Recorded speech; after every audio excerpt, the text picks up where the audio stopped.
Jangan pernah meremehkan istri gila kerja yang kalian hina mandul dan cacat produksi. Di saat suamiku asyik merayakan pernikahan sirinya dengan manajer kepercayaanku di Lombok menggunakan uang bulanan dariku, aku justru sedang tersenyum dingin di depan brankas rahasianya, menemukan selembar polis asuransi kematian senilai 20 miliar rupiah atas namaku yang sengaja mereka persiapkan untuk melenyapkanku dalam kecelakaan kerja buatan. Mereka mengira bisa merampok uang perusahaan sebesar 600 juta rupiah dan membangun istana baru di atas darahku, tanpa menyadari bahwa akulah bos besar pemilik saham mayoritas tunggal yang memegang kendali penuh atas nasib mereka. Dalam waktu kurang dari 24 jam, seluruh kartu kredit mereka kubuat mati total. Rumah mewah 25 miliar tempat mereka bernaung kujual tunai tanpa sisa, dan panggung pengusiran sekaligus borgol besi polisi sudah siap menyambut kepulangan mereka di depan pagar. Jangan lewatkan untuk absen di kolom komentar ya. Sebutkan kota tempat kalian menonton. Semoga Allah menjadikan hari-hari kita penuh keberkahan, memudahkan setiap urusan, melapangkan rezeki, dan mengabulkan segala doa yang baik. Amin. Fata Morgana 4 tahun. Jarum jam dinding di ruang kerja utama Vanguard Architecture Development terus berputar tanpa suara. Clara menyandarkan punggungnya pada kursi kerja ergonomis berbahan kulit premium hitam miliknya. Di atas meja kerja mahoni yang luas, tumpukan berkas cetak biru dan dokumen legalitas proyek pembangunan pusat perbelanjaan modern di Jakarta Barat baru saja selesai ia tanda tangani. Pena berujung emas miliknya diletakkan dengan ketukan pelan yang memecah kesunyian malam.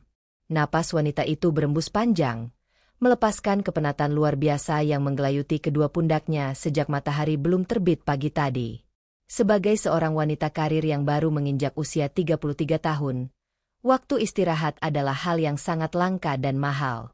Namun, Clara memegang kendali penuh atas 80% saham mayoritas perusahaan arsitektur raksasa ini, sebuah tanggung jawab besar yang menuntut konsentrasi penuh tanpa celah sedikit pun. Rasa lelah fisik yang menderanya malam ini entah mengapa terasa jauh lebih ringan ketika bayangan wajah suaminya melintas di dalam pikiran. Suaminya bernama Bram. Pria itu telah menemani hidupnya selama 4 tahun terakhir dalam ikatan pernikahan yang selama ini Clara anggap sangat harmonis. Di mata Clara, Bram adalah sosok pendamping yang luar biasa pengertian dan selalu mendukung setiap jengkal langkah karirnya. Bram tidak pernah mengeluh ketika Clara harus pulang larut malam karena urusan tender proyek atau rapat mendadak dengan para investor asing. Sebaliknya, Bram selalu menyambut kepulangan Clara dengan senyuman hangat di depan pintu rumah mewah mereka, membawakan tas kerjanya, menyeduh secangkir teh peluntur stres, dan membisikkan kalimat-kalimat penuh apresiasi. Bram seringkali menegaskan bahwa kesuksesan besar yang diraih Clara di dunia bisnis adalah kebanggaan tertinggi bagi dirinya sebagai seorang laki-laki dan suami. Kelembutan dan sikap manis itulah yang membuat Clara begitu mencintai Bram tanpa syarat. Demi menjaga harga diri dan martabat suaminya di kalangan sosialitas serta rekan bisnis kelas atas, Clara bahkan sengaja menempatkan Bram pada posisi yang sangat strategis di kantor, yaitu sebagai kepala divisi operasional. Jabatan mentereng itu diberikan agar Bram tidak merasa inferior berdiri di samping Clara yang berstatus sebagai pemilik utama perusahaan. Clara merasa seluruh aspek kehidupannya sudah berada di titik paling sempurna, sekokoh dan semegah bangunan beton bertulang yang biasa ia rancang setiap hari di atas kertas kalkir. Keheningan di lantai paling atas gedung perkantoran itu terasa semakin pekat. Pendingin udara di ruangan luas itu terus mendengung konstan, mengembuskan hawa dingin yang menusuk kulit luar blazer hitam yang dikenakan Clara. Wanita itu melirik jam tangan yang melingkar di pergelangan tangan kirinya. Jarum jam menunjukkan pukul 23:30. Tubuhnya memberi sinyal kuat untuk segera beristirahat.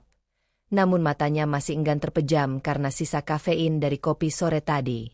Sebelum mematikan laptop jinjingnya dan beranjak pulang, Clara meraih ponsel pintar miliknya yang tergeletak di samping vas bunga kecil. Ia berniat mencari hiburan ringan atau sekadar membaca berita terkini di aplikasi jejaring sosial, untuk menyegarkan otaknya yang tegang setelah seharian berkutat dengan angka anggaran biaya proyek yang rumit. Jemari lenturnya mulai menggulir beranda aplikasi tanpa arah yang jelas, melewati beberapa unggahan dari mitra bisnis, desainer interior terkemuka, dan teman-teman lama semasa kuliah di jurusan teknik arsitektur. Gerakan jemari Clara mendadak terhenti ketika sebuah notifikasi baru muncul di bagian atas layar ponsel pintarnya. Notifikasi itu memberitahu bahwa Ibu Maya, sang ibu mertua, baru saja memperbarui status dengan membagikan beberapa buah foto baru di akun pribadinya. Hubungan Clara dengan Ibu Maya memang terhitung dingin dan berjarak sejak hari pertama pernikahan mereka digelar 4 tahun lalu. Wanita tua itu tidak pernah menyukai fakta bahwa menantunya adalah seorang wanita karir yang mandiri dan memiliki penghasilan jauh lebih besar daripada anak laki-lakinya. Ibu Maya kerap kali melontarkan sindiran halus maupun terang-terangan di berbagai acara keluarga, mengeluh bahwa Clara terlalu sibuk mengurusi proyek konstruksi di luar kota sehingga jarang memiliki waktu untuk melayani keluarga besar Siregar di rumah utama. Meski seringkali merasa sakit hati dengan perlakuan dingin sang mertua, Clara selalu memilih untuk diam dan mengalah demi menjaga perasaan Bram. Sebagai menantu yang tahu tata krama, Clara selalu berusaha menunjukkan sikap hormat. Oleh karena itu, malam ini pun Clara berniat memberikan tanda suka pada unggahan terbaru Ibu Maya sebagai bentuk interaksi sosial yang sopan. Clara mengetuk layar ponselnya untuk memperbesar tampilan foto-foto yang baru saja diunggah oleh Ibu Maya. Namun, begitu gambar tersebut terbuka secara utuh di hadapan matanya, seluruh otot di tubuh Clara mendadak kaku sekeras batu. Genggaman tangannya pada ponsel pintar itu mengencang seketika hingga persendian jarinya memutih. Jantungnya berdegup dengan sangat liar dan kencang, menciptakan suara dentuman keras yang seolah memekakan kedua telinganya sendiri di dalam keheningan ruangan kerja tersebut. Darah di dalam seluruh urat nadinya mendadak terasa membeku, menyisakan rasa dingin yang sangat menyiksa, menjalar cepat dari ujung jari kaki hingga menusuk ke ubun-ubun kepala. Pandangan mata Clara terkunci rapat, menatap tajam tanpa berkedip pada objek yang terpampang jelas di atas layar kaca beresolusi tinggi tersebut. Apa yang sedang ia lihat saat ini bukan sekadar gurauan visual atau salah lihat, melainkan sebuah kenyataan pahit yang sangat mengerikan. Kenyataan itu secara instan menghancurkan seluruh kepercayaan, cinta, dan pengorbanan yang telah ia bangun dengan susah payah selama 4 tahun terakhir, meruntuhkannya hingga menjadi puing-puing tidak berharga dalam hitungan detik. Bukti di layar kaca. Di dalam ruangan yang sunyi itu, mata Clara melekat pada gambar pertama yang menampilkan sepasang pengantin di pelaminan minimalis bernuansa putih bersih. Pria yang berdiri gagah di sana mengenakan setelan jas formal berwarna putih polos, lengkap dengan hiasan bunga melati kecil di kantong kirinya. Pria itu adalah Bram, suaminya sendiri yang baru saja berpamitan tadi pagi dengan alasan melakukan perjalanan dinas penting ke luar kota demi mengurusi perluasan jaringan bisnis operasional kantor. Clara mengingat kembali bagaimana kecupan hangat mendarat di keningnya beberapa belas jam yang lalu, diiringi kalimat manis yang meminta Clara untuk tidak terlalu lelah bekerja selama ditinggal pergi. Sekarang, senyuman yang sama persis terpampang di layar gawai, namun bukan ditujukan untuk Clara, melainkan untuk wanita lain yang berdiri manja di samping pria tersebut. Di jari manis tangan kanan Bram, sebuah cincin baru telah melingkar rapi, menandakan sebuah ikatan baru yang secara sengaja disembunyikan dari istri sahnya. Clara menggeser jemarinya untuk memperbesar bagian wajah sang pengantin wanita. Wajah itu sangat familiar karena hampir setiap hari Clara menemuinya di area ruang kerja divisi operasional Vanguard Architecture Development. Wanita itu adalah Nadia Anandita, manajer operasional yang baru 2 tahun lalu direkrut secara langsung oleh Clara karena rekam jejaknya yang dinilai sangat potensial. Clara bahkan yang menandatangani surat keputusan kenaikan jabatan Nadia serta memberikan bonus tahunan yang besar karena menganggap wanita itu adalah aset berharga bagi kemajuan perusahaannya. Nadia tampak begitu anggun dalam balutan kebaya modern berwarna putih gading dengan jilbab satin yang senada. Tangannya menggelayut erat tanpa jarak pada lengan Bram. Pengkhianatan ini tidak hanya lahir dari dalam rumah tangganya, melainkan merayap subur dari dalam lingkungan tempat kerjanya sendiri, melibatkan 2 orang yang paling ia percayai dalam kehidupan personal maupun profesional. Foto kedua di dalam galeri unggahan tersebut memperlihatkan prosesi akad nikah secara siri yang berlangsung di dalam sebuah ruangan tertutup, diduga kuat merupakan ruang tamu rumah pribadi Ibu Maya di daerah pinggiran kota. Bram terlihat sedang duduk bersila di atas karpet tebal, menjabat tangan seorang pria parubaya yang bertindak sebagai penghulu pernikahan. Di sisi kanan dan kiri mereka, duduk 2 orang pria parubaya lainnya sebagai saksi yang mengesahkan ikatan terlarang tersebut secara hukum agama. Di atas meja kayu kecil di hadapan mereka, Terdapat kitab suci dan selembar kertas putih yang ditandatangani oleh Bram. Clara menatap detail foto tersebut tanpa berkedip sedikit pun. Merasakan setiap jengkal logikanya dipaksa menerima fakta bahwa suaminya telah membagi ranjang dan komitmen secara sadar tanpa memikirkan status pernikahan sah mereka yang tercatat di lembaga negara. Clara beralih ke foto ketiga, yang merupakan dokumentasi potret bersama keluarga besar Siregar. Di sana, berkumpul seluruh anggota keluarga inti Bram tanpa terkecuali. Ibu Maya berdiri tepat di samping Nadia sambil merangkul pundak menantu barunya itu dengan ekspresi wajah yang penuh dengan binar kebahagiaan sejati. Di sekeliling sepasang pengantin baru tersebut, adik-adik kandung Bram beserta para sepupunya berpose dengan senyuman yang merekah lebar menghadap ke arah kamera. Hal yang paling membuat dada Clara terasa sesak bukan hanya kehadiran mereka, melainkan pakaian seragam keluarga yang mereka kenakan. Semua orang di dalam foto itu memakai busana bermotif batik modern dengan warna dan corak yang seragam. Ini membuktikan bahwa acara pernikahan siri tersebut sama sekali bukan sebuah khilafan yang terjadi secara mendadak, melainkan sebuah rencana matang yang telah dipersiapkan sejak berbulan-bulan lalu dengan sepengetahuan seluruh anggota keluarga besar suaminya. Semua orang di dalam lingkaran keluarga Bram mengetahui rencana busuk ini, kecuali Clara yang selama ini membiayai seluruh kebutuhan hidup mereka tanpa pernah berhitung. Clara teringat bagaimana setiap bulan ia mentransfer sejumlah uang yang sangat besar ke rekening pribadi Ibu Maya untuk keperluan biaya berobat dan belanja harian. Juga bagaimana ia melunasi cicilan mobil baru untuk dua adik perempuan Bram agar mereka tidak dipandang rendah oleh lingkungan sosial mereka. Uang yang dihasilkan dari keringat dan waktu istirahat Clara yang terbuang di kantor ternyata digunakan oleh mereka untuk mendanai acara pernikahan terlarang ini dan membelikan busana seragam yang mereka pamerkan dengan penuh kebanggaan di media sosial.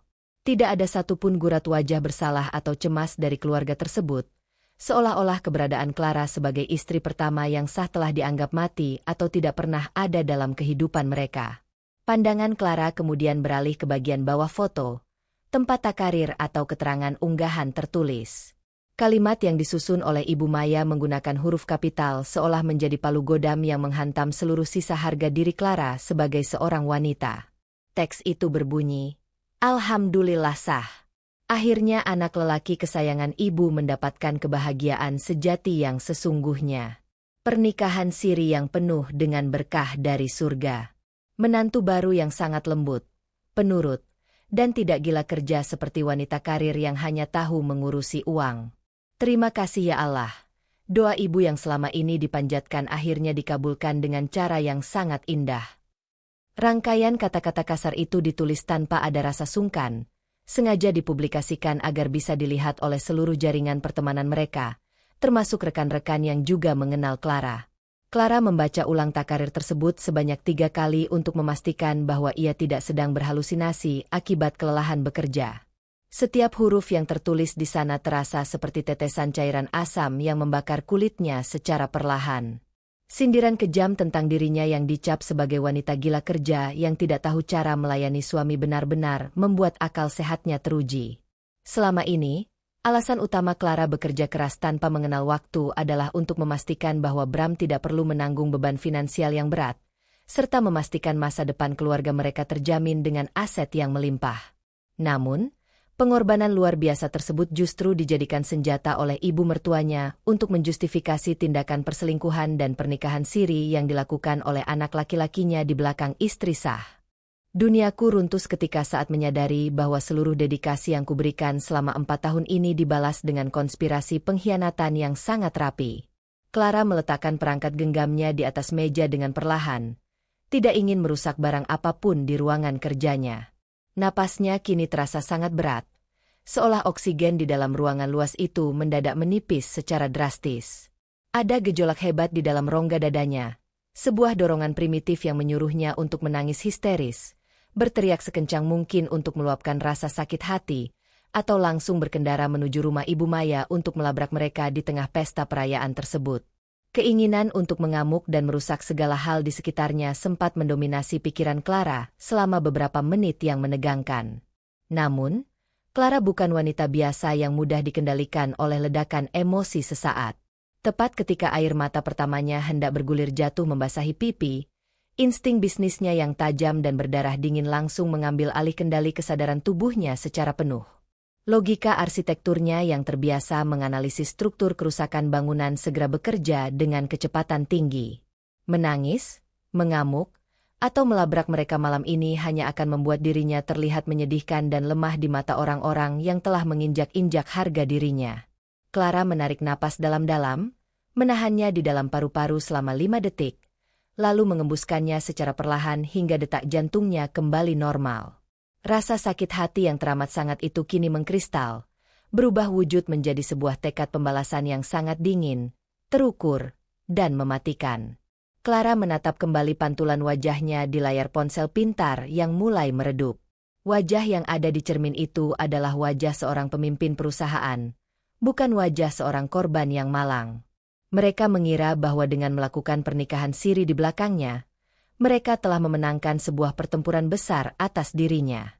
Mereka berpikir bahwa kelembutan Nadia dan kehamilan yang sedang berlangsung adalah benteng kokoh yang tidak akan bisa ditembus oleh Clara.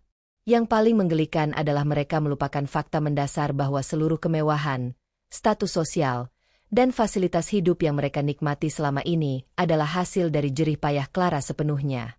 Tanpa aliran uang dari dirinya, keluarga Siregar tidak lebih dari sekadar kumpulan orang biasa yang harus berjuang keras demi membayar tagihan bulanan. Dengan senyuman dingin yang perlahan terukir di bibirnya, Clara meraih kembali perangkat genggamnya untuk melakukan langkah pertama dari rencana pembersihannya. Racun dari seberang telepon. Clara menarik napas dalam-dalam untuk menenangkan gejolak hebat di dadanya. Ruangan kantor yang luas itu kini terasa seperti medan pertempuran pertama yang harus ia kuasai sepenuhnya. Tangannya yang memegang gawai tidak lagi memperlihatkan getaran kelemahan. Ratapan atau air mata adalah hal terakhir yang akan ia tunjukkan kepada orang-orang yang telah mengkhianati ketulusannya. Ia menatap nomor kontak Ibu Maya yang tertera di layar digital dengan pandangan tajam. Tanpa ada ragu sedikit pun, jemari Clara menekan tombol panggil berlogo hijau. Setiap nada sambung yang terdengar seumpama hitungan mundur menuju kehancuran sebuah keluarga yang tidak tahu diuntung. Pada nada sambung yang kelima, panggilan tersebut akhirnya diangkat. Suara bising langsung menyembur keluar dari pelantang gawai, memenuhi keheningan ruang kerja Clara seketika. Sayup-sayup terdengar alunan musik tradisional berpadu dengan gelak tawa riang dari banyak orang. Suara denting gelas, sendok, dan piring yang saling beradu menandakan sebuah pesta besar sedang berlangsung meriah di kediaman orang tua itu. Pesta yang seluruh biayanya didanai oleh uang bulanan pemberian Clara selama ini, kini justru digunakan untuk merayakan pengkhianatan terhadap dirinya. "Halo, Clara. Ada apa kamu menghubungi ibu malam-malam begini? Sangat mengganggu waktu istirahat saja." Suara Ibu Maya terdengar sangat ketus, nyaring, dan penuh nada defensif. Tidak ada lagi kepalsuan ramah yang biasanya wanita tua itu tunjukkan jika sedang berniat meminta kiriman uang bulanan tambahan atau pelunasan tagihan dari Clara. Clara memejamkan kedua matanya sejenak, mengunci seluruh emosi negatifnya di dalam laci logikanya yang dingin. Ketika membuka mata kembali, pandangan wanita itu sudah setajam mata pisau. "Ibu, aku baru saja melihat beberapa foto yang Ibu unggah di akun media sosial milik Ibu beberapa menit yang lalu. Foto pernikahan siri antara Bram dan Nadia Anandita. Saya ingin mendengar penjelasan langsung dari mulut Ibu mengenai maksud dari semua dokumentasi tersebut," ucap Clara dengan nada suara yang teramat datar dan tenang. Keheningan sempat merayap selama beberapa detik di seberang sambungan telepon. Tampaknya Ibu Maya sempat terkejut karena perselingkuhan rahasia yang mereka sembunyikan akhirnya terbongkar begitu cepat. Namun, rasa terkejut itu segera menguap, digantikan oleh suara helaan napas yang terdengar sangat meremehkan serta penuh keangkuhan yang luar biasa. "Oh, jadi kamu sudah melihatnya? Baguslah kalau begitu. Ibu memang sengaja tidak mengunci akun Ibu agar seluruh dunia bisa tahu kenyataan ini. Jadi, Ibu tidak perlu repot-repot lagi menyusun kalimat halus untuk memberitahu wanita keras kepala sepertimu," jawab Ibu Maya dengan suara sengaja ditinggikan agar bisa didengar oleh anggota keluarga lain yang berada di sekitarnya. Suara musik di latar belakang mendadak mengecil, menandakan wanita tua itu sedang berjalan menjauh dari kerumunan pesta untuk memuntahkan seluruh racun di hatinya kepada Clara. "Kamu tidak salah lihat, Clara. Bram memang sudah menikah lagi hari ini secara sah di mata agama kami. Ibu sendiri yang mengurus seluruh persiapan acara tersebut dari awal, dan seluruh keluarga besar Siregar memberikan restu penuh tanpa ada keterpaksaan. Jadi, sekarang kamu mau apa? Mau mengamuk? Mau datang ke rumah ini untuk merusak acara kebahagiaan kami? Tantang Ibu Maya dengan nada sangat provokatif. Clara tidak terpancing oleh umpan murahan tersebut. Ia justru menyandarkan tubuhnya dengan sangat tenang di kursi kerja kulitnya. Kenapa Ibu dan Bram melakukan hal sehina ini di belakang saya?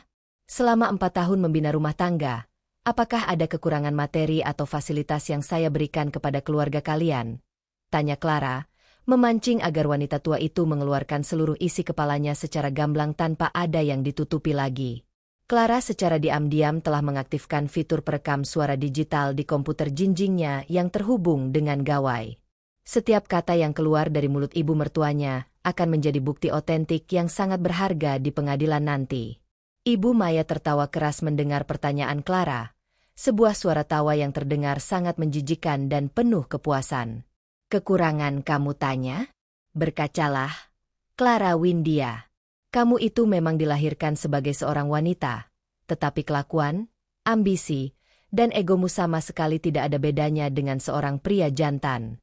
Kamu terlalu fokus pada urusan bisnismu di kantor, egois, gila kerja, dan jarang sekali berada di rumah untuk melayani serta mengurus keperluan suamimu sendiri. Di dalam otakmu yang penuh dengan angka itu hanya ada uang, proyek, dan keuntungan saja setiap hari. Kamu telah menelantarkan batin anak kesayanganku. Wanita tua itu menarik napas dalam-dalam, bersiap untuk melancarkan serangan verbal berikutnya yang ia pikir akan meremukkan mental menantunya hingga hancur berkeping-keping.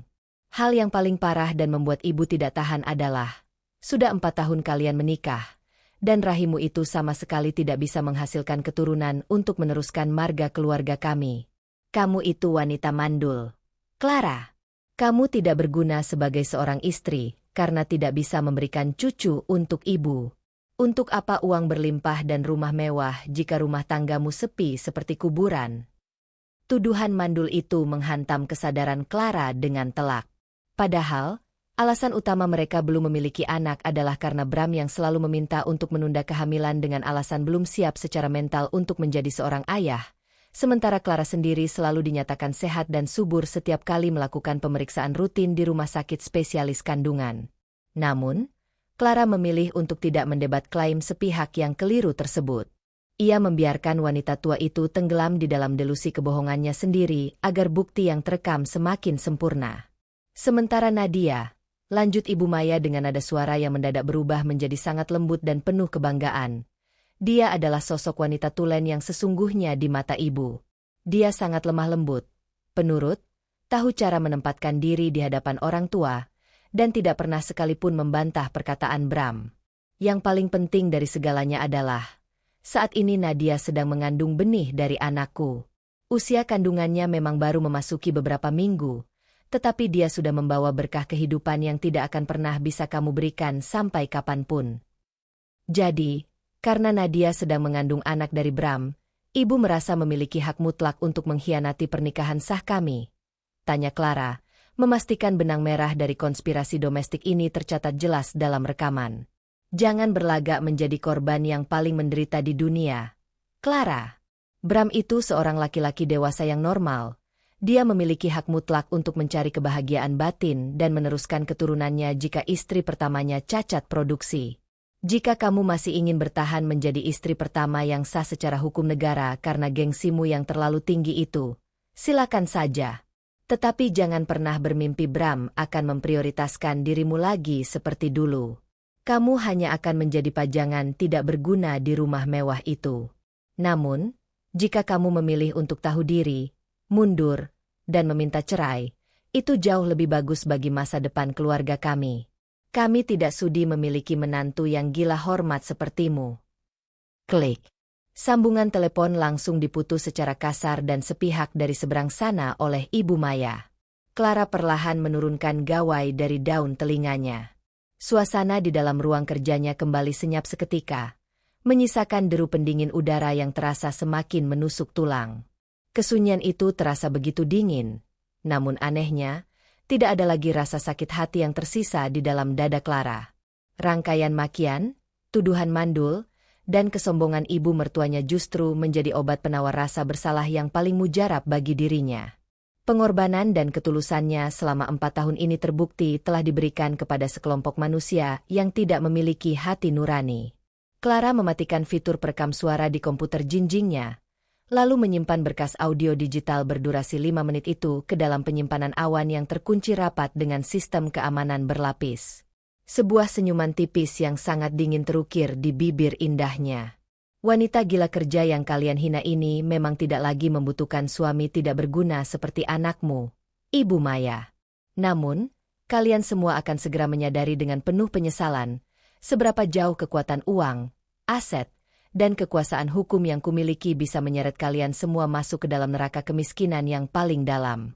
Clara meraih kembali perangkat genggamnya untuk menghubungi Pak Hendra, pengacara pribadinya. Sudah saatnya fondasi kehidupan keluarga Siregar dihancurkan hingga rata dengan tanah tanpa sisa. Strategi sang arsitek. Clara tidak membuang waktu lagi untuk merenungi nasibnya yang malang. Ia segera mencari nomor kontak Pak Hendra pada daftar panggilan di layar gawai miliknya. Pria parubaya tersebut adalah pengacara pribadi terpercaya yang telah mengurus seluruh aspek hukum bisnis, aset finansial, serta perlindungan hukum selama 7 tahun terakhir. Panggilan langsung diangkat pada nada sambung kedua, membuktikan profesionalisme tingkat tinggi sang penasihat hukum meskipun waktu telah melewati tengah malam. Selamat malam, Bu Clara. Ada hal mendesak yang bisa saya bantu pada jam sekian? Tanya pria di seberang sana dengan suara berat yang tenang. Sangat mendesak, Pak Hendra. Ini berkaitan dengan Bram. Pria itu baru saja melangsungkan pernikahan siri hari ini dengan salah satu karyawan saya yang bernama Nadia. Seluruh anggota keluarganya terlibat penuh dalam pengkhianatan ini. Saya ingin mencabut seluruh kenyamanan hidup mereka sampai ke akar-akarnya. Saya ingin memulainya dari aset hunian mewah tempat tinggal kami saat ini. Bangunan senilai 25 miliar rupiah di kawasan elit Jakarta Selatan, ujar Clara tanpa ada keraguan sedikitpun. Suara gesekan kertas atau dokumen digital terdengar lamat-lamat. Tampaknya sang pengacara sedang membuka berkas rahasia klien melalui sabak digital miliknya untuk memastikan status hukum properti tersebut. Secara hukum, tempat tinggal tersebut memang dibeli setelah pernikahan kalian berdua berlangsung.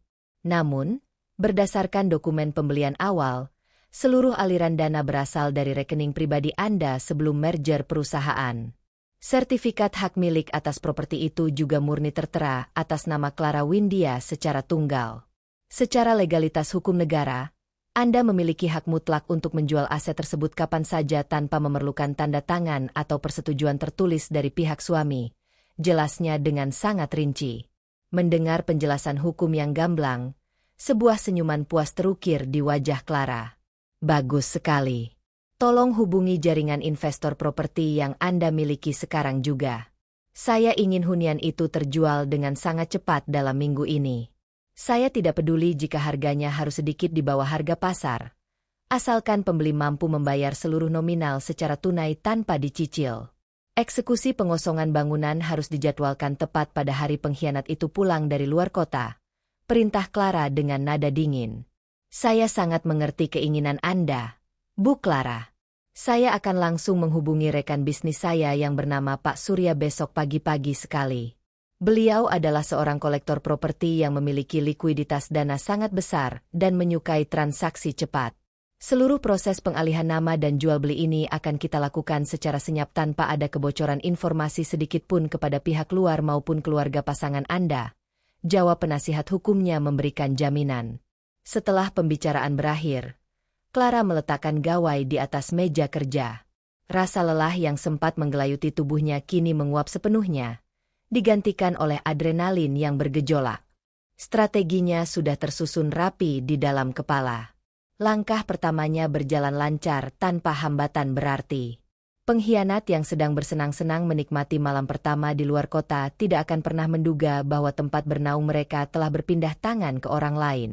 Clara segera merapikan barang-barangnya, bersiap menuju tempat tinggal tersebut untuk mengamankan dokumen penting lain sebelum segel penjualan resmi terpasang. Rahasia di balik besi kunci. Clara mengemudikan sedan hitam miliknya membelah jalanan ibu kota yang mulai lengang. Waktu menunjukkan pukul 1:30 dini hari ketika kendaraan roda 4 itu memasuki pelataran hunian mewah berlantai 2 miliknya. Suasana kediaman yang biasanya terasa hangat kini tampak sangat asing, gelap, dan mencekam. Menggunakan kunci duplikat yang selalu tersimpan di dalam tas kerjanya, Clara melangkah masuk tanpa menimbulkan suara sedikit pun. Langkah kakinya yang beralas sepatu tanpa hak mengetuk lantai marmer secara perlahan. Keadaan di dalam rumah gelap gulita mencerminkan kekosongan hubungan pernikahan yang selama ini ia agungkan dengan penuh kebanggaan. Wanita itu memilih tidak menyalakan lampu utama ruang tamu untuk menghindari kecurigaan dari penjaga lingkungan sekitar. Ia hanya mengandalkan cahaya senter dari gawai miliknya untuk memandu langkah menuju lantai atas. Tujuan utamanya adalah ruang kerja pribadi milik Bram. Begitu membuka pintu kayu jati ruangan tersebut, aroma parfum maskulin milik suaminya langsung menyengat indera penciuman. Dahulu, wewangian khas itu selalu membawa rasa rindu yang hangat, namun kini hanya menimbulkan gejolak mual yang hebat di dalam perut Clara. Ia melangkah cepat menuju lemari dokumen besar yang berada di sudut ruangan. Di balik tumpukan buku laporan keuangan, tersembunyi sebuah brankas digital berukuran sedang. Clara berlutut di depan benda logam abu-abu tersebut. Jarinya bergerak lincah menekan kombinasi angka rahasia yang menjadi sandi pembuka akses. Bram menggunakan tanggal pernikahan mereka sebagai kode pembuka. Sebuah ironi yang sangat menjijikkan bagi kesadaran Clara saat ini. Suara klik pelan terdengar, menandakan mekanisme pengunci besi telah terbuka sepenuhnya. Clara menarik pintu logam tebal itu dengan perlahan. Di dalam kotak penyimpanan besi tersebut, terdapat beberapa dokumen penting keluarga Siregar. Ia segera memilah berkas dengan kecepatan tinggi. Surat kepemilikan tanah, buku tabungan atas nama bersama yang isinya telah ia kuras habis, serta paspor milik Bram segera ia masukkan ke dalam tas jinjingnya agar tidak bisa disalahgunakan lagi. Namun, gerakan tangan Clara mendadak terhenti ketika jemarinya menyentuh sebuah map kulit berwarna biru tua yang terselip di bagian paling bawah. Saat menarik map tebal tersebut, selembar amplop putih bermeterai jatuh ke atas lantai. Didorong oleh rasa penasaran yang kuat, Clara memungut amplop itu lalu mengeluarkan isinya. Sepucuk dokumen legalitas asuransi jiwa terpampang nyata di bawah sorotan cahaya senter gawai. Nilai pertanggungjawaban yang tertera di dalam dokumen tersebut sangat fantastis, yaitu sebesar 20 miliar rupiah. Nama pihak tertanggung yang tertulis di sana adalah nama dirinya sendiri, Clara Windia. Hal yang membuat darah Clara mendadak berhenti mengalir adalah saat matanya membaca kolom penerima manfaat atau ahli waris tunggal dari klaim kematian tersebut. Di kolom itu, tertera nama Nadia Anandita dengan sangat jelas tanpa ada nama alternatif lain. Dokumen asuransi itu baru disahkan 3 bulan yang lalu melalui sebuah agen asuransi swasta. Bagian paling mengerikan adalah kolom tanda tangan persetujuan pihak tertanggung yang menampilkan coretan tinta menyerupai tanda tangan Clara. Tanda tangan itu dipalsukan secara sangat rapi. Hampir tidak ada celah yang membedakannya dengan guratan asli milik Clara jika tidak diperhatikan secara saksama menggunakan bantuan forensik dokumen. Otak cerdas Clara langsung menghubungkan semua titik kejanggalan yang terjadi selama beberapa bulan terakhir. Ini bukan lagi sekadar kasus perselingkuhan domestik atau pengkhianatan cinta biasa yang melibatkan pihak ketiga. Ini adalah sebuah rencana pembunuhan berencana yang sangat rapi, kejam, dan berdarah dingin. Nadia, selaku manajer operasional perusahaan, adalah orang yang paling sering mendampingi Clara saat melakukan inspeksi mendadak ke berbagai lokasi proyek konstruksi yang memiliki risiko kecelakaan kerja sangat tinggi. Clara teringat beberapa momen ketika Nadia mengajaknya berdiri di dekat perancah bangunan yang tinggi atau area lintasan alat berat tanpa pengaman yang memadai dengan alasan memeriksa material besi bangunan. Sangat mudah bagi Nadia untuk menciptakan sebuah skenario kecelakaan kerja fatal di lokasi konstruksi terpencil agar Clara terjatuh atau tertimpa bahan bangunan. Jika Clara tewas dalam insiden tragis tersebut, uang kompensasi sebesar 20 miliar rupiah akan langsung cair ke rekening pribadi Nadia secara mutlak, sementara Bram akan mewarisi seluruh aset perusahaan sebagai suami sah yang ditinggalkan. Tubuh Clara bergetar hebat menahan rasa ngeri yang menjalar di setiap jengkal kulitnya. Suami yang selama ini ia peluk dengan penuh kasih sayang dan beri limpahan harta ternyata sedang merencanakan kematiannya demi membangun istana baru bersama wanita simpanannya. Skenario keji itu hampir saja berjalan sempurna tanpa hambatan jika saja Ibu Maya tidak memamerkan foto pernikahan siri mereka malam ini akibat kesombongan yang buta. Clara melipat dokumen asuransi maut itu dengan tangan yang kembali mengeras, lalu memasukkannya ke dalam tas sebagai bukti kriminal utama yang paling berharga untuk diserahkan kepada pihak berwajib. Ia menutup kembali pintu brankas besi tersebut, menghapus semua jejak kehadirannya di ruangan itu, lalu melangkah keluar dari rumah mewah itu dengan tatapan mata yang sedingin es. Pertempuran rumah tangga ini kini telah resmi berubah menjadi masalah hidup dan mati, dan Clara bersumpah tidak akan memberikan ampunan sedikit pun kepada para calon pembunuhnya. Aliran dana yang mati. Matahari baru saja terbit memancarkan sinar jingga di ufuk timur ketika sedan hitam Clara memasuki area parkir gedung kantor pusat Vanguard Architecture Development. Rasa ngeri, terkejut, dan amarah yang sempat bergejolak hebat sepanjang malam di dalam dadanya kini telah bertransformasi sepenuhnya menjadi bahan bakar yang membuat otaknya bekerja berkali-kali lipat lebih tajam.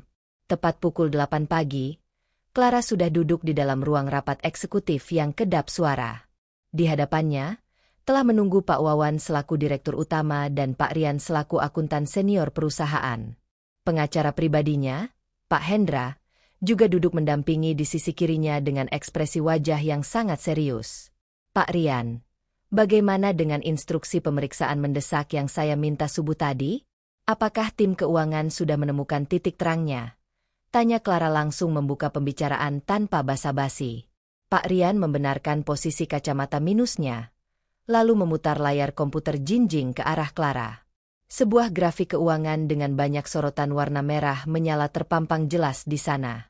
Sesuai perintah rahasia dari Anda beberapa jam yang lalu, tim inti kami langsung melakukan audit forensik digital terhadap seluruh laporan pengeluaran anggaran di divisi operasional yang dipimpin oleh Saudara Bram selama 1 tahun terakhir. Hasil pemeriksaan ini sangat mengejutkan dan kotor, Bu Clara, ujar akuntan senior itu dengan nada suara yang bergetar menahan geram. Pak Rian menyodorkan selembar dokumen ringkasan eksekutif kepada Clara. Kami menemukan total kerugian perusahaan akibat penyelewengan dana jabatan yang dilakukan secara sistematis. Nilainya mencapai 600 juta rupiah. Modus operandi yang mereka gunakan adalah dengan mengalirkan dana proyek ketiga vendor material bangunan fiktif untuk pengadaan besi bertulang dan semen pracetak. Setelah kami lacak nomor rekening penampung milik vendor palsu tersebut, seluruh aliran uang ternyata bermuara pada rekening pribadi seorang pria bernama Dika. Clara mengerutkan keningnya, mencoba mengingat nama tersebut. Siapa Dika? Berdasarkan salinan data kartu keluarga yang tersimpan di bagian personalia, Dika adalah adik kandung dari manajer operasional kita sendiri, Nadia Anandita. Jadi, Saudara Bram secara sadar menggunakan wewenangnya untuk menyetujui pencairan dana harian proyek kepada keluarga wanita simpanannya tersebut. Jelas Pak Rian sambil menunjukkan dokumen bukti transfer bank yang telah dilegalisasi.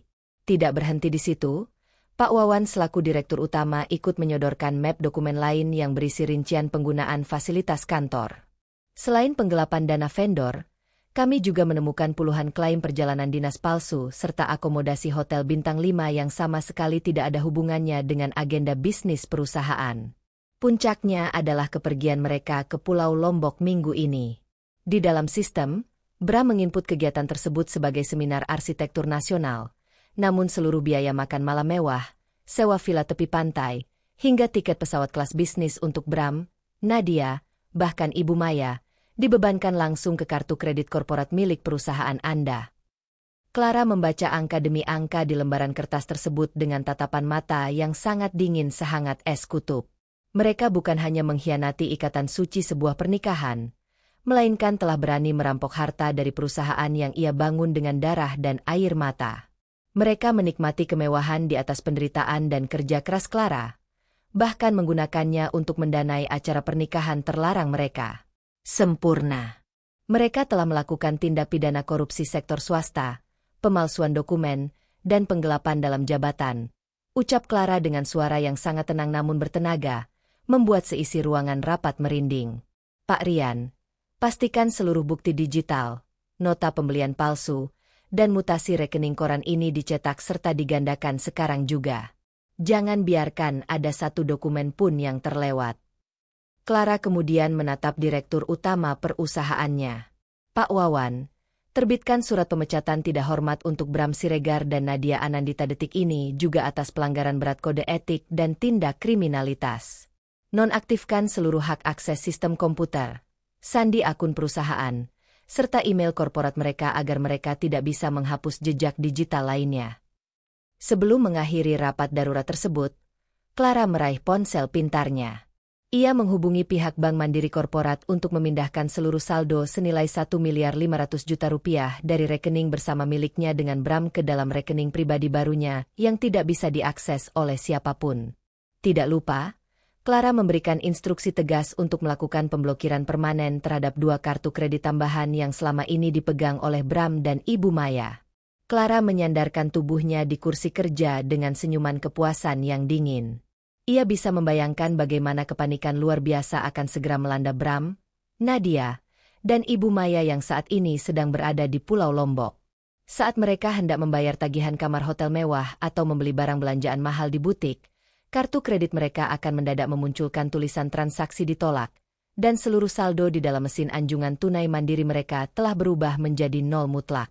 Aliran dana kehidupan mereka telah resmi mati hari ini, dan mereka akan segera dipaksa pulang ke Jakarta untuk menghadapi badai kehancuran yang sesungguhnya. Panggung pengusiran. Matahari siang itu bersinar sangat terik di atas langit Jakarta, seolah ikut memanaskan suasana yang akan segera mencapai puncaknya. Clara duduk dengan sangat tenang di dalam mobil sedan hitam miliknya yang terparkir sekitar 50 meter dari gerbang rumah mewah yang selama 4 tahun ini ia rami. Dari balik kaca mobil yang gelap, pandangan mata Clara tertuju lurus pada sebuah mobil putih yang baru saja berhenti tepat di depan pagar besi rumah tersebut. Pintu mobil putih itu terbuka. Bram turun terlebih dahulu dengan penampilan santai khas orang yang baru saja menikmati liburan mewah di resort tepi pantai. Di belakangnya, Nadia menyusul dengan langkah yang sengaja dibuat anggun sambil sesekali mengelus perut buncitnya yang mulai terlihat. Ibu Maya juga turun dari pintu tengah dengan dagu yang terangkat tinggi, sementara kedua tangannya penuh memegang kantong belanjaan bermerek dari butik elit di Lombok.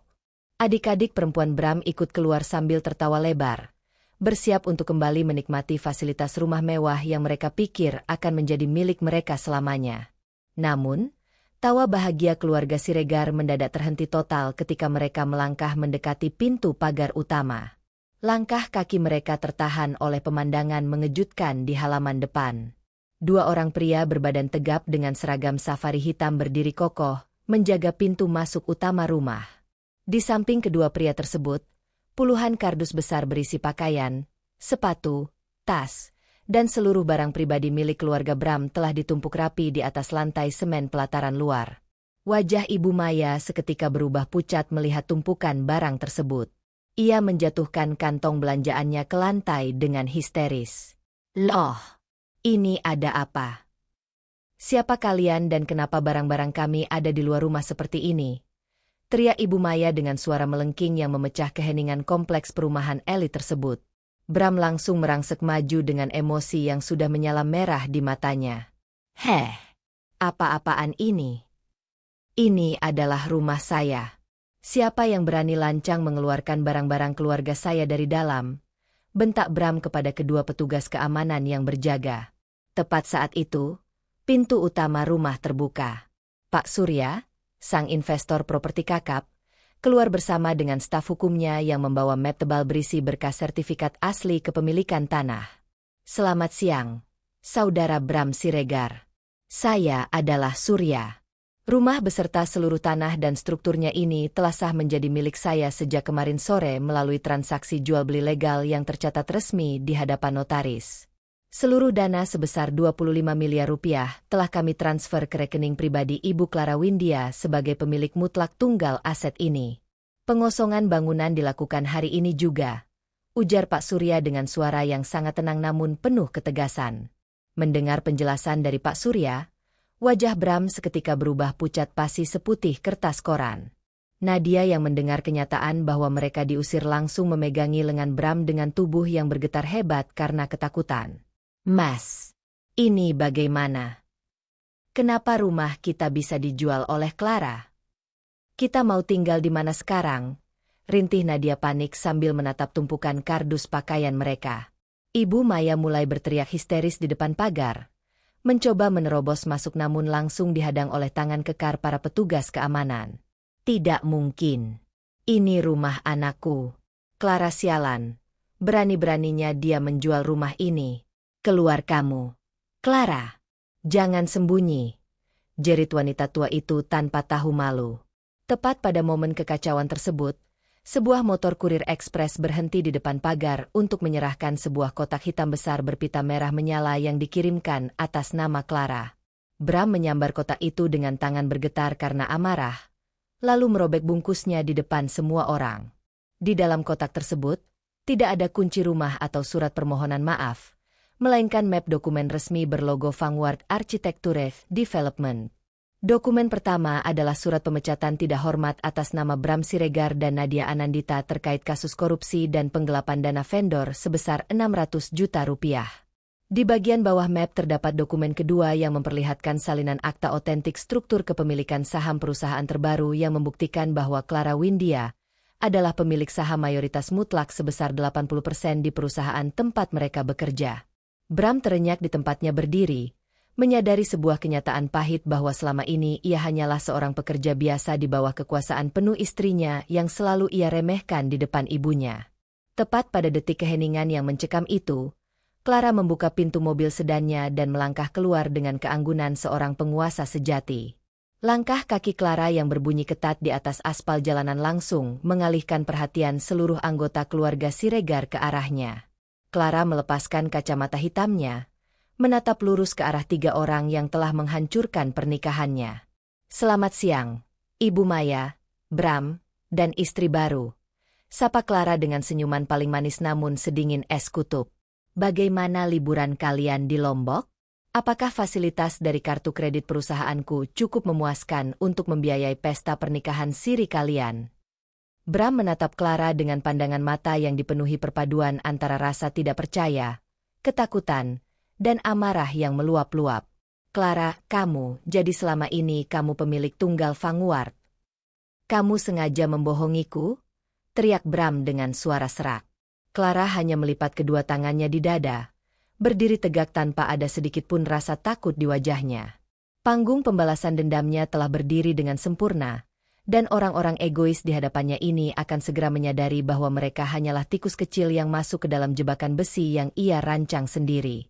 Jatuhnya harga diri sang pengkhianat. Clara melangkah perlahan. Setiap ketukan tumit sepatunya di atas aspal terdengar seperti vonis mati bagi masa depan keluarga Siregar. Ia berhenti tepat 3 langkah di depan Bram yang masih mematung memegangi dokumen pemecatannya. Di samping pria itu, Nadia meremas ujung bajunya dengan wajah pucat pasi, sementara Ibu Maya masih menatap Clara dengan pandangan penuh kebencian yang bercampur dengan rasa tidak percaya. Aku tidak pernah membohongimu, Bram, ucap Clara, memecah keheningan dengan suara yang begitu tenang namun mengintimidasi.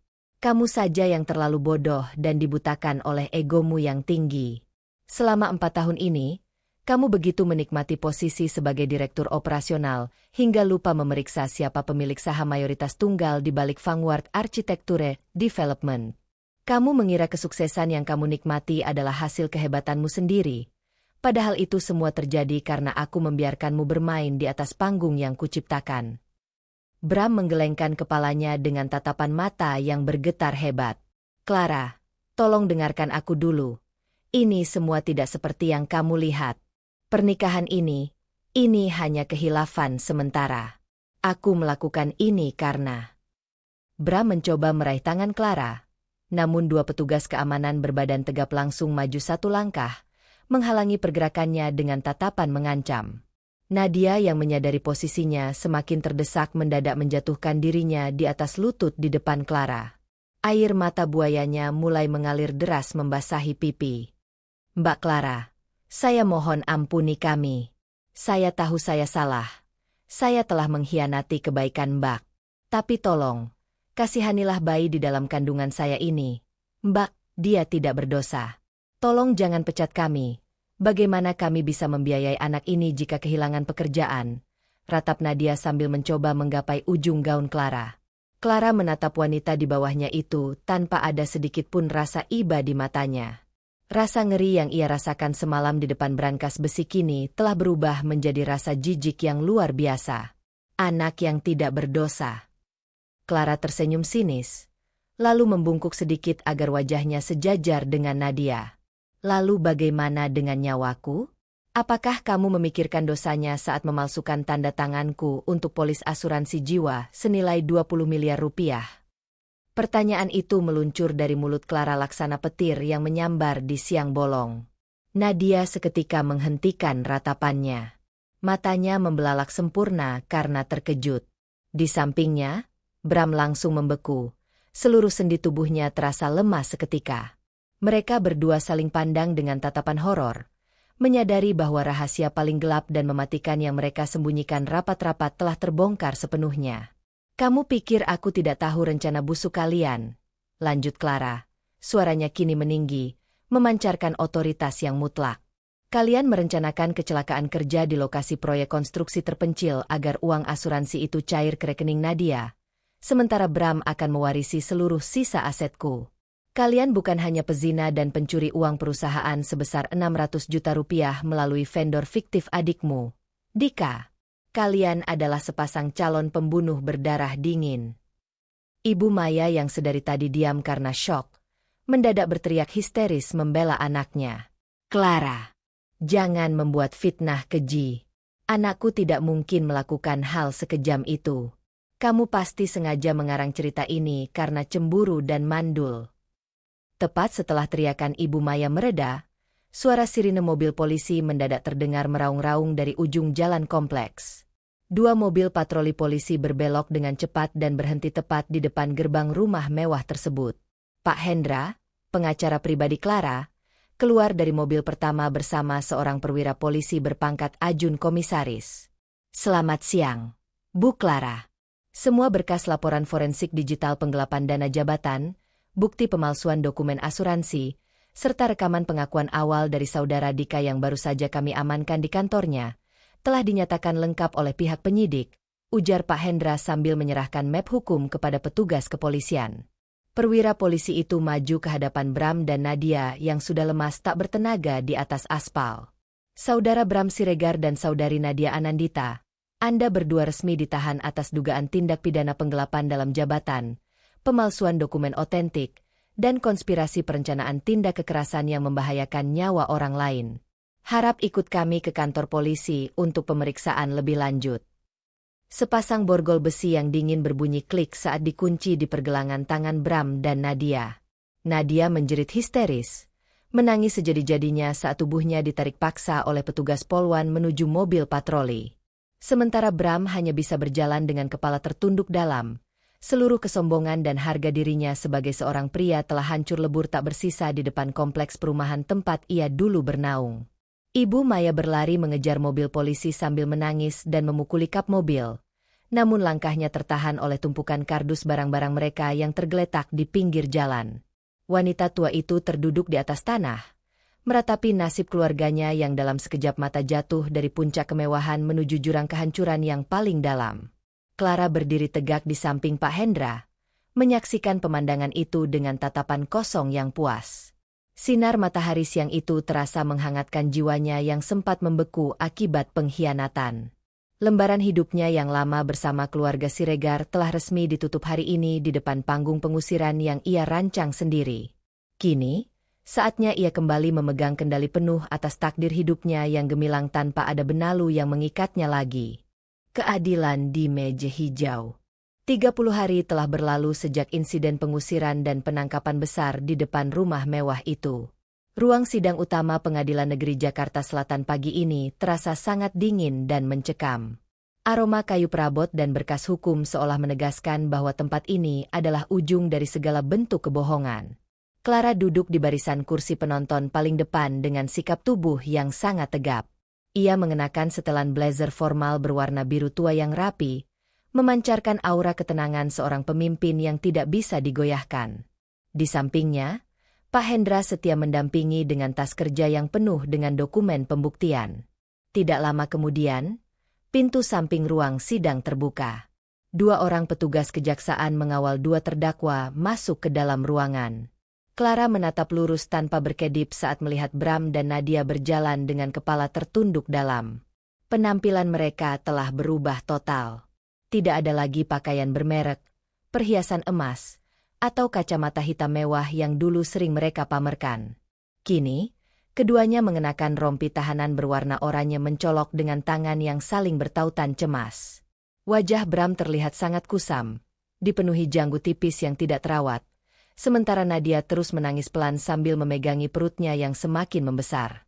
Ibu Maya dan beberapa anggota keluarga Siregar lainnya duduk di barisan belakang dengan wajah yang layu. Mereka tidak berani lagi berteriak histeris atau melempar pandangan benci kepada Clara seperti sebulan yang lalu. Kesombongan mereka telah runtuh sepenuhnya setelah menyadari bahwa seluruh aset, tabungan, dan fasilitas hidup mereka telah disita oleh kurator hukum untuk menutupi kerugian perusahaan. Mereka kini harus hidup menumpang di rumah kerabat di kampung halaman dengan sisa uang yang sangat menipis. Ketukan palu hakim ketua sebanyak 3 kali menandakan persidangan resmi dibuka untuk umum. Jaksa penuntut umum mulai membacakan lembar dakwaan secara lugas dan tegas. Suara jaksa menggema di dalam ruangan, merinci setiap tindakan kriminal yang dilakukan oleh kedua terdakwa. Mereka didakwa atas pasal penggelapan dalam jabatan dengan total kerugian perusahaan sebesar 600 juta rupiah, pemalsuan dokumen otentik, serta permufakatan jahat untuk menguasai polis asuransi jiwa senilai 20 miliar rupiah melalui cara yang melanggar hukum. Pihak pengacara hukum Bram dan Nadia mencoba melakukan pembelaan dengan alasan kemanusiaan. Mereka memohon keringanan hukuman kepada majelis hakim dengan menjual kondisi Nadia yang sedang hamil muda serta status Bram sebagai tulang punggung keluarga. Namun, pembelaan tersebut langsung dipatahkan secara telak ketika Pak Rian maju sebagai saksi ahli dari pihak perusahaan. Akuntan senior itu menyerahkan seluruh hasil audit forensik digital, bukti transfer bank ke rekening Dika, hingga salinan invoice material fiktif yang tidak bisa dibantah lagi keasliannya. Kejutan terbesar dalam persidangan terjadi saat jaksa menghadirkan Dika, adik kandung Nadia, sebagai saksi kunci. Pria muda itu memilih untuk berkhianat dan membongkar seluruh rencana busuk kakak kandungnya demi menyelamatkan dirinya sendiri dari jerat hukum penjara. Dika mengakui secara terbuka di depan hakim bahwa ia diperintah oleh Bram dan Nadia untuk membuat perusahaan vendor palsu dan mencairkan dana proyek Vanguard secara berkala. Dika juga membeberkan bahwa ia pernah mendengar percakapan kakaknya tentang rencana membuat Clara mengalami kecelakaan di lokasi proyek konstruksi. Mendengar kesaksian adiknya sendiri, Nadia langsung berteriak histeris di kursi terdakwa sebelum akhirnya jatuh pingsan karena tekanan mental yang luar biasa. Sidang sempat diskors selama 15 menit untuk memberikan pertolongan medis kepada Nadia. Clara menyaksikan seluruh drama tersebut dengan pandangan yang sangat dingin, tanpa ada sedikit pun rasa kasihan di dalam hatinya. Bagi Clara, setiap orang dewasa harus bertanggung jawab penuh atas setiap jengkal kejahatan yang telah mereka tabur sendiri. Setelah sidang dilanjutkan, hakim ketua membacakan amar putusan akhir secara bergantian. Majelis hakim menyatakan bahwa terdakwa Bram Siregar dan Nadia Anandita telah terbukti secara sah dan meyakinkan bersalah melakukan tindak pidana korupsi sektor swasta dan pemalsuan dokumen berencana. Menjatuhkan hukuman pidana penjara kepada terdakwa Bram Siregar selama 7 tahun penjara dan terdakwa Nadia Anandita selama 5 tahun penjara, dikurangi selama masa penahanan sementara, ujar hakim ketua sambil mengetuk palu sidang dengan keras. Suara ketukan palu itu terdengar seperti suara kebebasan yang hakiki di telinga Clara. Bersamaan dengan selesainya kasus pidana tersebut, Pak Hendra langsung menyerahkan selembar berkas putusan dari Pengadilan Agama. Karena status Bram yang telah resmi menjadi terpidana dan terbukti melakukan perzinaan serta pernikahan siri tanpa izin, Majelis Hakim Pengadilan Agama mengabulkan gugatan cerai yang diajukan oleh Clara secara instan tanpa proses mediasi yang bertele-tele. Clara menerima dokumen akta cerai resmi tersebut dari tangan Pak Hendra dengan senyuman tipis yang penuh kemenangan. Ikatan pernikahan palsu yang mengikatnya selama 4 tahun ini telah resmi putus di mata hukum negara dan hukum agama. Ia keluar dari gedung pengadilan dengan langkah kaki yang sangat ringan, meninggalkan masa lalunya yang kelam di dalam sel tahanan yang dingin. Tahta kemenangan tunggal. 3 bulan setelah ketukan palu Hakim Pengadilan Negeri Jakarta Selatan berbunyi, suasana di gedung pusat Vanguard Architecture Development telah berubah total. Tidak ada lagi ketegangan yang berbisik di antara koridor divisi operasional. Semua riak negatif yang sempat ditinggalkan oleh kepemimpinan Bram telah dibersihkan secara menyeluruh. Clara Windia berdiri di dekat dinding kaca besar yang menghadap langsung ke arah lanskap pencakar langit Jakarta. Ruang kerja utamanya di lantai paling atas kini telah selesai direnovasi secara total sesuai dengan seleranya sendiri. Seluruh perabot kayu jati pilihan Bram yang dulu mendominasi ruangan telah disingkirkan tanpa sisa. Kini, ruangan itu mengusung tema minimalis modern dengan dominasi warna marmer putih bersih, abu-abu muda, dan aksen baja hitam yang kokoh. Ruangan ini memancarkan ketenangan, efisiensi, dan kekuatan mutlak, persis seperti karakter pemiliknya. Sambil menikmati keheningan sore, Clara meraih gawai barunya yang terletak di atas meja kerja. Sebuah dokumen laporan akhir berformat digital baru saja dikirimkan oleh Pak Hendra melalui saluran komunikasi rahasia. Clara membuka berkas tersebut untuk memeriksa penuntasan seluruh hak hukumnya. Laporan eksekusi aset akhir. Pak Hendra menyusun rincian penutupan kasus keluarga Siregar ke dalam beberapa poin eksekusi yang telah diselesaikan oleh kurator pengadilan. Penyitaan aset bergerak. Mobil MPV putih dan 2 sepeda motor sport atas nama Bram telah resmi dilelang oleh negara. Seluruh hasil penjualan senilai 450 juta rupiah telah masuk ke rekening kas Vanguard untuk memulihkan sebagian besar kerugian perusahaan. Pengosongan rekening pribadi. Sisa dana di dalam rekening tabungan pribadi milik Bram sebesar 150 juta rupiah telah disita secara hukum tanpa perlawanan, sehingga total kerugian 600 juta rupiah akibat vendor fiktif telah lunas 100%. Pembatalan polis asuransi. Pihak otoritas asuransi jiwa secara resmi telah membatalkan polis maut senilai 20 miliar rupiah atas nama Clara Windia karena terbukti memuat unsur kriminalitas dan pemalsuan dokumen otentik.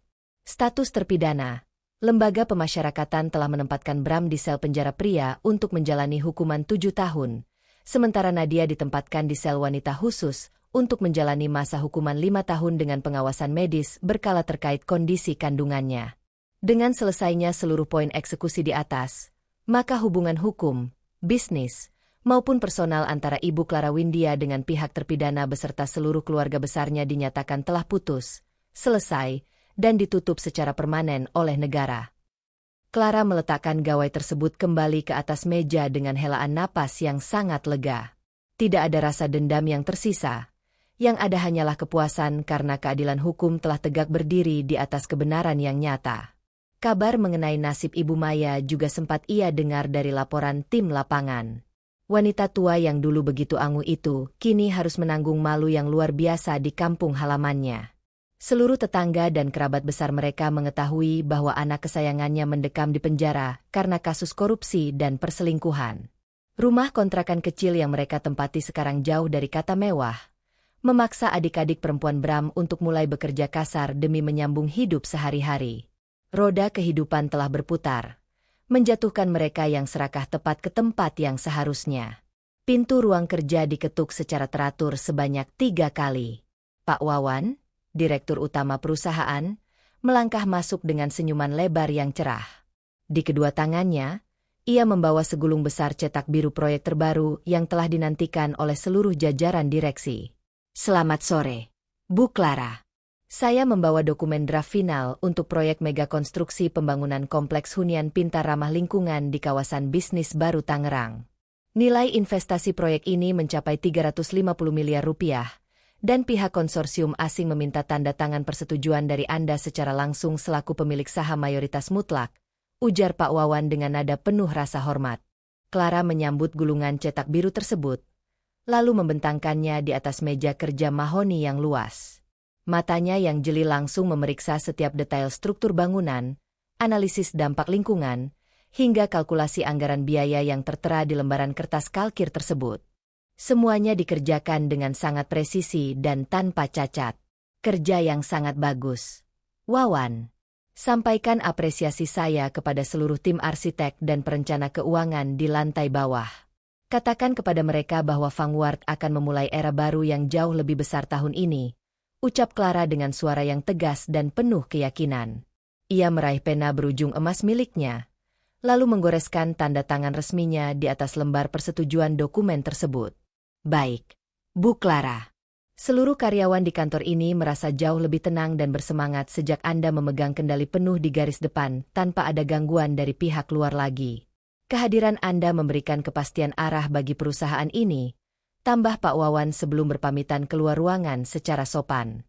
Setelah pintu ruangan kembali tertutup, Clara berjalan kembali menuju dinding kaca besar. Langit Jakarta di luar sana kini telah berubah warna menjadi jingga keemasan yang sangat indah, menandakan matahari sore akan segera tenggelam digantikan oleh gemerlap lampu kota. Dahulu, di usia 33 tahun, Clara mengira bahwa kebahagiaan seorang wanita hanya bisa diukur dari keutuhan sebuah lembaga pernikahan, hingga ia rela mengorbankan waktu, harta, dan namanya sendiri demi menjaga ego seorang pria yang salah. Pengkhianatan keji yang dilakukan oleh Bram, Nadia, dan Ibu Maya memang sempat menjadi gempa besar yang meruntuhkan seluruh struktur bangunan kehidupan lamanya. Namun, dari puing-puing kehancuran itu, Clara berhasil membuktikan bahwa dirinya memiliki fondasi mental yang jauh lebih kuat dari apa yang mereka duga. Ia tidak runtuh. Ia tidak hancur menjadi korban yang meratapi nasib. Sebaliknya, ia menggunakan setiap hantaman rasa sakit itu sebagai batu bata baru untuk membangun kembali sebuah benteng kehidupan yang jauh lebih megah, kokoh, dan tidak akan pernah bisa dirobohkan lagi oleh siapapun. Namaku Clara Windia. Wanita yang dulu mereka sebut gila kerja dan mandul, kini berdiri tegak sebagai penguasa tunggal atas tahta bisnis dan takdir hidupnya sendiri.